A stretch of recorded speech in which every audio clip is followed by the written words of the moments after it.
அம்மா என்னப்பா? ஸ்கூல் போயிட்டு வரேம்மா. பார்த்து பத்திரமா போயிட்டு வாப்பா. இன்னைக்கு ஸ்கூலுக்கு போகணுமாம்மா. என்னடா போகணுமான்னு கேக்குற? போய் தான்டா ஆகணும். முத நாள் ஸ்கூல் போறதுக்கு மனசு கஷ்டமா இருக்குமா. அப்படியாடா தங்கமோனா? உங்க அப்பாட்ட சொல்லட்டுமா? போயிட்டு வரேம்மா. முத நாள் ஸ்கூலுக்கு போறதுக்கு மனசு கஷ்டமா இருக்கு. எங்க மாமா வீட்டுல விளையாண்டதுலாம் ஞாபகத்துல வருது. என் ஃப்ரெண்டுகளோட போய் போர்செட்ல குடிச்சதுலாம் ஞாபகத்துல வருது. இதெல்லாம் ஞாபகத்துல வச்சுட்டு நான் எப்படி கிளாஸ் ரூம்ல உட்காருவேன்? ஐஸ் பால் விளையாண்டதும் ஞாபகத்துல வருது. சார் வச்சுட்டாருடா. Good morning sir. Good morning sir. Good morning. Good morning. கடவுளே, இன்னைக்கு எந்த பாடமும் நடத்தக்கூடாது. பாடம் இருக்கலாமா?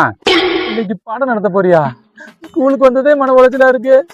இப்ப நீ பாடம் எடுக்க போறன்னு சொல்லி எனக்கு பெரிய மன உளைச்சல உருவாக்குறீங்க. எடுங்க சார். சரி, என்ன பாடம் வேணா எடுத்துட்டு போ. மேக்ஸ் மட்டும் எடுக்காத. என்ன பாடம் எடுக்கலாம்? மேக்ஸ். மேக்ஸா? எனக்கு தெரியும் சார், நீங்க மேக்ஸ் தான் எடுப்பீங்கன்னு. அதனாலதான் சார் போன வருஷம் 10th மேக்ஸ் புக் நான் வாங்கிட்டு வந்திருக்கேன். மேக்ஸா? சார் குமாருக்கு ஏதோ ஆயிடுச்சு சார். வாங்க சார், ஹாஸ்பிட்டல் அழைச்சிட்டு போலாம். அதெல்லாம் வேணாண்டா. இதை நான் எப்படி சரி பண்றேன் பாரு. இன்னைக்கு நான் பாடம் எடுக்க போறது இல்லப்பா. இப்ப பாரு, இப்ப நான் உங்களுக்கு மேக்ஸ் தான் சொல்லி கொடுக்க போறேன். சார் திரும்ப குமாருக்கு ஏதோ ஆயிடுச்சு சார். இன்னைக்கு நான் மேக்ஸ் சொல்லி கொடுக்க போறது இல்லப்பா. இப்ப சரியாயிடுச்சா? சரி ஆயிட்டு சார். உன்ன